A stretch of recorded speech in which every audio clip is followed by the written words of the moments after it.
Chapter 11. Sometimes, while meditating on these things in solitude, I've got up in a sudden terror and put on my bonnet to go see how all was at the farm.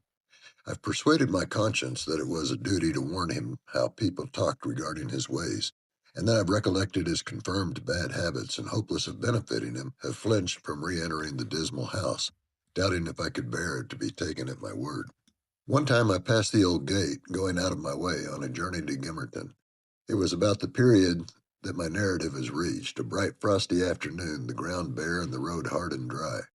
I came to a stone where the highway branches off onto the moor at your left hand, a rough sand pillar with the letters WH cut on its north side, on the east G, and on the southwest TG.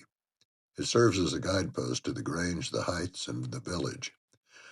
The sun shone yellow on its gray head, reminding me of summer. I cannot say why, but all at once a gush of child's sensations flowed into my heart. Henley and I held a favorite spot 20 years before. I gazed long at the weather-worn block and, stooping down, perceived a hole near the bottom, still full of snail shells and pebbles, which we were fond of storing there with more perishable things. And as fresh as reality, it appeared that I beheld my early playmate seated on the withered turf, his dark square head bent forward and his little hand scooping out the earth with a piece of slate. "Poor Henley!" I exclaimed involuntarily. I started. My bodily eye was cheated with a momentary belief that the child lifted its face and stared straight into mine. It vanished in a twinkling, but immediately I felt an irresistible yearning to be at the heights. Superstition urged me to comply with this impulse. Supposing he should be dead, I thought, or should die soon, supposing it were a sign of death. The nearer I got to the house, the more agitated I grew, and on catching sight of it, I trembled in every limb. The apparition had outstripped me. It stood looking through the gate. This was my first idea on observing an elf-locked, brown-eyed boy setting his ruddy countenance against the bars. Further reflection suggested this must be Hareton, my Hareton, not altered greatly since I left him 10 months since. "God bless thee, darling," I cried, forgetting instantaneously my foolish fears. "Hareton, it's Nellie, Nellie, thy nurse." He retreated out of arm's length and picked up a large flint. "I am come to see thy father, Hareton," I added, guessing from the action that Nellie, if she lived in his memory at all, was not recognized as one with me. He raised his missile to hurl it. I commenced a soothing speech, but could not stay his hand. The stone struck my bonnet, and then ensued from the stammering lips of the little fellow a string of curses which, whether he comprehended them or not, were delivered with practiced emphasis, and distorted his baby features into a shocking expression of malignity. You may be certain this grieved me more than angered me. Fit to cry, I took an orange from my pocket and offered it to propitiate him. He hesitated and then snatched it from my hold, as if he fancied I only intended to tempt and disappoint him. I showed another, keeping it out of his reach. "Who has taught you those fine words, my bairn?" I inquired. "The curate?" "Damn the curate and thee. Give me that," he replied. "Tell us where you got your lessons, and you shall have it," said I. "Who's your master?" "Devil Daddy," was his answer. "And what do you learn from Daddy?" I continued. He jumped at the fruit. I raised it higher. "What does he teach you?" I asked. "Naught," he said, "but to keep out of his gate. Daddy cannot bide me because I swear at him." "Ah, and the devil teaches you to swear at Daddy?" I observed. "Ah, nay," he drawled. "Who then?" "Heathcliff." I asked if he liked Mr. Heathcliff. "Aye," he answered again. Desiring to have his reasons for liking him, I could only gather the sentences. "I know it. He pays Dad back what he gives to me. He curses Daddy for cursing me. He says I must do as I will." "And the curate does not teach you to read and write, then?" I pursued.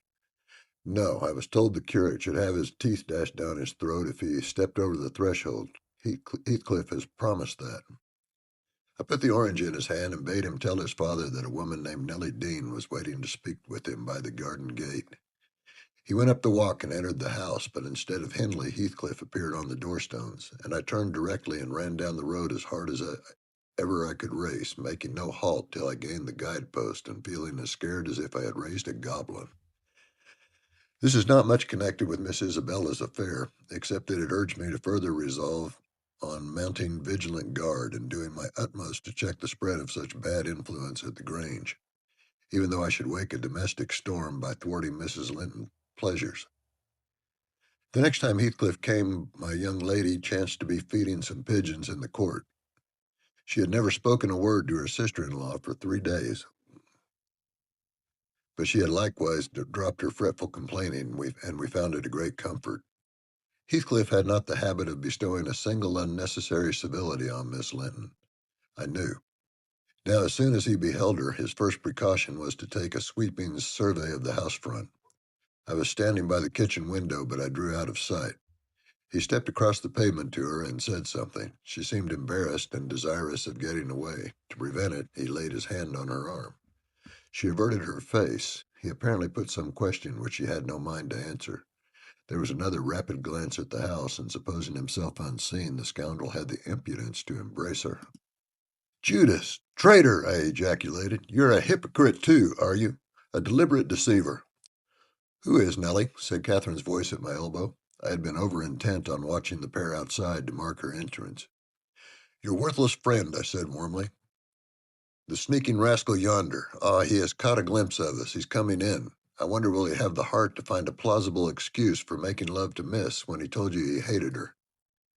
Mrs. Linton saw Isabella tear herself free and run into the garden, and a minute after Heathcliff opened the door. I couldn't withhold giving some loose to my indignation, but Catherine angrily insisted on silence and threatened to order me out of the kitchen if I dared to be so presumptuous as to put in my insolent tongue. "To hear you, people might think you were the mistress," she cried. "You want setting down in your right place. Heathcliff, what are you about, raising this stir? I said you must let Isabella alone. I beg you will, unless you are tired of being received here and wish Linton to draw the bolts against you." "God forbid that he should try," answered the black villain. I detested him just then. God keep him meek and patient. Every day I grow madder after sending him to heaven. "Hush," said Catherine, shutting the inner door. "Don't vex me. Why have you disregarded my request? Did she come across you on purpose?" "What is it to you?" he growled. "I have a right to kiss her if she chooses, and you have no right to object. I'm not your husband. You needn't be jealous of me." "I'm not jealous of you," replied the mistress. "I'm jealous for you. Clear your face. You shan't scowl at me. If you like Isabella, you shall marry her. But do you like her? Tell the truth, Heathcliff. There, you won't answer. I'm certain you don't." "And would Mr. Linton approve of his sister marrying that man?" I inquired. "Mr. Linton should approve," returned my lady decisively. "He might spare himself the trouble," said Heathcliff. "I could do as well without his approbation. And as to you, Catherine, I have a mind to speak a few words now while we are at it. I want you to be aware that I know you have treated me infernally. Infernally, do you hear? And if you flatter yourself that I don't perceive it, you are a fool. And if you think I can be consoled by sweet words, you are an idiot. And if you fancy I'll suffer unrevenged, I'll convince you of the contrary in a very little while. Meantime, thank you telling me your sister-in-law's secret. I swear I'll make the most of it and stand you aside." "What new phase of character is this?" exclaimed Mrs. Linton in amazement. "I've treated you infernally, and you'll take your revenge. How will you take it, ungrateful brute? How have I treated you infernally?" "I seek no revenge on you," replied Heathcliff less vehemently. "That's not the plan. The tyrant grinds down his slaves and they don't turn against him. They crush those beneath them. You are welcome to torture me to death for your amusement. Only allow me to amuse myself a little in the same style and refrain from insult as much as you are able. Having leveled my palace, don't erect a hovel and complacently admire your own charity in giving me that for a home. If I imagined you really wished me to marry Isabel, I'd cut my throat." "Oh, the evil is that I'm not jealous, is it?" cried Catherine. "Well, I won't repeat my offer of a wife. It is as bad as offering Satan a lost soul. Your bliss lies, like his, in inflicting misery. You prove it. Edgar is restored from the ill temper he gave way to at your coming. I begin to be secure and tranquil, and you, restless to know us at peace, appear resolved on exciting a quarrel. Quarrel with Edgar, if you please, Heathcliff, and deceive his sister. You'll hit on exactly the most efficient method of revenging yourself on me." The conversation ceased. Mrs. Linton sat down by the fire, flushed and gloomy. The spirit which served her was growing intractable. She could neither lay nor control it. He stood on the hearth with folded arms, brooding on his evil thoughts, and in this position I left him to seek the master, who was wondering what kept Catherine so long. "Ellen," he said when I entered, "have you seen your mistress?" "Yes, she's in the kitchen, sir," I answered. She's sadly put out by Mr. Heathcliff's behavior, and indeed I do think it's time to arrange his visits on another footing. There's harm in being too soft, and now it's come to this. And I related the scene in the court, and as near as I dared, the whole subsequent dispute. I fancied it could not be very prejudicial to Mrs. Linton, unless she made it so afterwards by assuming the defensive for her guest. Edgar Linton had difficulty in hearing me to the close. His first words revealed that he did not clear his wife of blame. "This is insufferable," he exclaimed. "It is disgraceful that she should own him for a friend and force his company on me. Call me 2 men out of the hall, Ellen. Catherine shall linger no longer to argue with the low ruffian. I have humored her enough." He descended, and bidding the servants wait in the passage, went, followed by me, to the kitchen. Its occupants had recommenced their angry discussion. Mrs. Linton, at least, was scolding with renewed vigor. Heathcliff had moved to the window and hung his head, somewhat cowed by her violent rating, apparently. He saw the master first and made a hasty motion that she should be silent, which she obeyed abruptly on discovering the reason of his intimation. "How is this?" said Linton, addressing her. "What notion of propriety must you have to remain here after the language which has been held to you by this blackguard? I suppose because it is his ordinary talk you think nothing of it. You're habituated to his baseness, and perhaps imagine I can get used to it too." "Have you been listening at the door, Edgar?" said the mistress, in a tone particularly calculated to provoke her husband, implying both carelessness and contempt of his irritation. Heathcliff, who raised his eyes at the former speech, gave a sneering laugh at the latter, on purpose, it seemed, to draw Mr. Linton's attention to him. He succeeded, but Edgar did not mean to entertain him with any high flights of passion. "I've been so far forbearing with you, sir," he said quietly. "Not that I was ignorant of your miserable, degraded character, but I felt you were only partly responsible for that. And Catherine, wishing to keep up your acquaintance, I acquiesced foolishly. Your presence is a moral poison that would contaminate the most virtuous. For that cause, and to prevent worse consequences, I shall deny you hereafter admission into this house, and give notice now that I require your instant departure. 3 minutes' delay will render it involuntary and ignominious." Heathcliff measured the height and breadth of the speaker with his eye full of derision. "Cathy, this lamb of yours threatens like a bull," he said. "It is in danger of splitting its skull against my knuckles. By God, Mr. Linton, I'm mortally sorry that you are not worth knocking down." My master glanced toward the passage and signed me to fetch the men. He had no intention of hazarding a personal encounter. I obeyed the hint, but Mrs. Linton, suspecting something, followed, and when I attempted to call them, she pulled me back, slammed the door to, and locked it. "Fair means," said she, in answer to her husband's look of angry surprise. "If you have not courage to attack him, make an apology or allow yourself to be beaten. It will correct you of feigning more valor than you possess. No, I'll swallow the key before you shall get it. I'm delightfully rewarded for my kindness to each. After constant indulgence of one's weak nature and the other's bad one, I earn for thanks 2 samples of blind ingratitude, stupid to absurdity. Edgar, I was defending you and yours, and I wish Heathcliff may flog you sick for daring think an evil thought of me." It did not need the medium of a flogging to produce that effect on the master.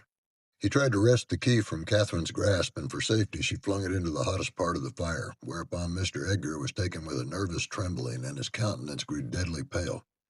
For his life he could not avert the excess of emotion. Mingled anguish and humiliation overcame him completely. He leant on the back of a chair and covered his face. "Oh, heavens! In old days this would win you a knighthood," exclaimed Mrs. Linton. "We are vanquished! We are vanquished! Heathcliff would as soon lift a finger at you as the king would march his army against a colony of mice. Cheer up, you shan't be hurt. Your type is not a lamb, it's a sucking leveret." "I wish you joy of the milk-blooded coward, Cathy," said her friend. "I compliment you on your taste, and that is the slavering, shivering thing you preferred to me. I would not strike him with my fist, but I'd kick him with my foot and experience considerable satisfaction.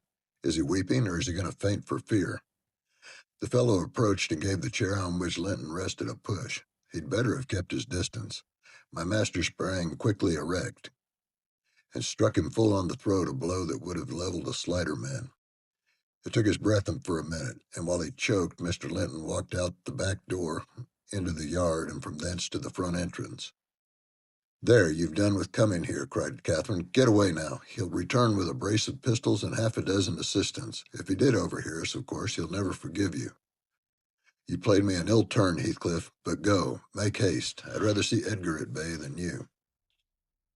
Do you suppose I'm going with that blow burning in my gullet? He thundered. By hell, no. I'll crush his ribs like a rotten hazelnut before I cross the threshold. If I don't floor him now, I shall murder him sometime.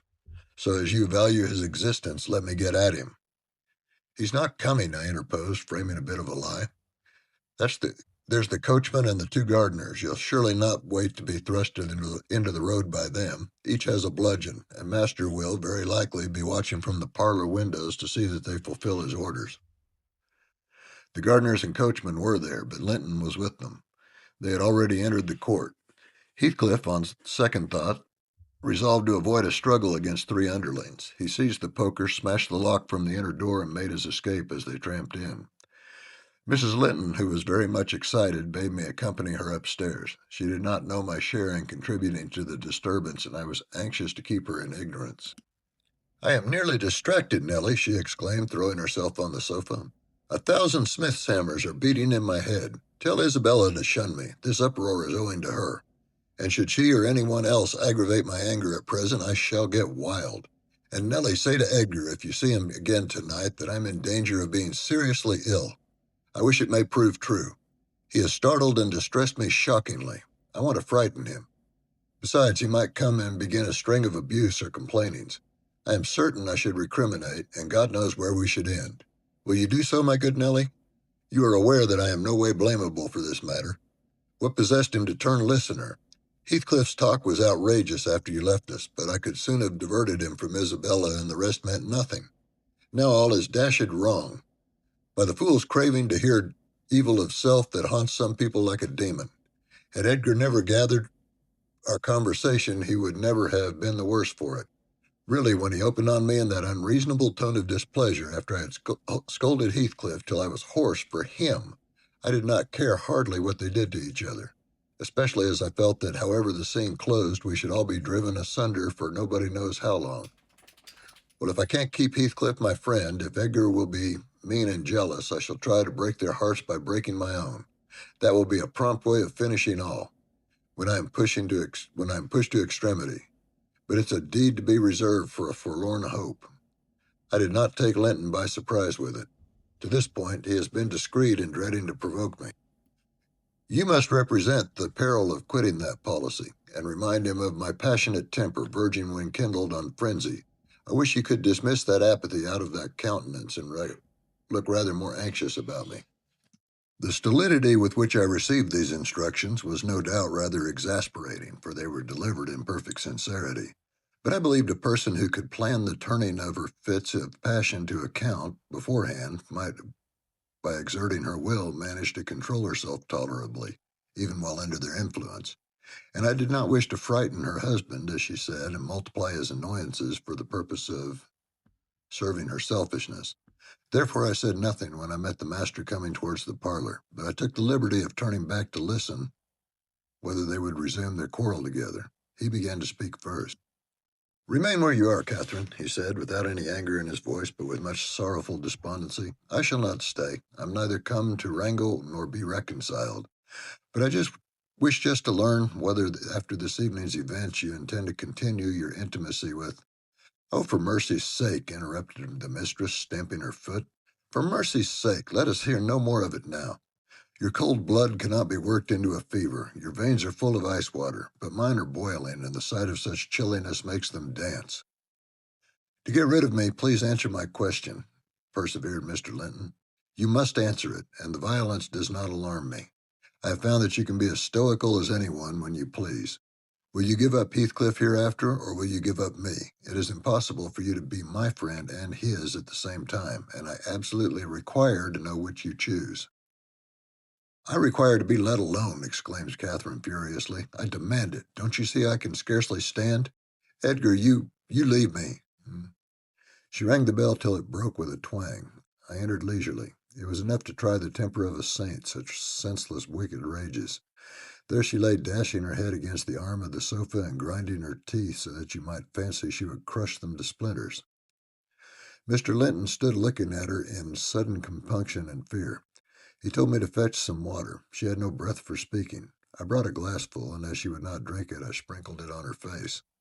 In a few seconds, she stretched herself out stiff and turned up her eyes, while her cheeks, at once blanched and livid, assumed the aspect of death. Linton looked terrified. "There's nothing in the world the matter," I whispered. I did not want him to yield, though I could not help being afraid in my heart. "She has blood on her lips," he said, shuddering. "Never mind," I answered tartly, and I told him how she had resolved, previous to his coming, on exhibiting a fit of frenzy. I incautiously gave the account aloud, and she heard me, for she started up, her hair flying over her shoulders, her eyes flashing, the muscles of her neck and arms standing out preternaturally. I made up my mind for broken bones at least, but she only glared about her for an instant, then rushed from the room. The master directed me to follow. I did, to her chamber door. She hindered me from going any further by securing it against me. As she never offered to descend to breakfast next morning, I went to ask whether she would have some carried up. "No," she replied peremptorily. The same question was repeated at dinner and tea, and again on the morrow after, and received the same answer. Mr. Linton, on his part, spent his time in the library and did not inquire concerning his wife's occupations. Isabella and he had had an hour's interview, during which he tried to elicit from her some sentiment of proper horror for Heathcliff's advances, but he could make nothing of her evasive replies and was obliged to close the examination unsatisfactorily, adding, however, a solemn warning that if she were so insane as to encourage that worthless suitor, it would dissolve all bonds of relationship between herself and him.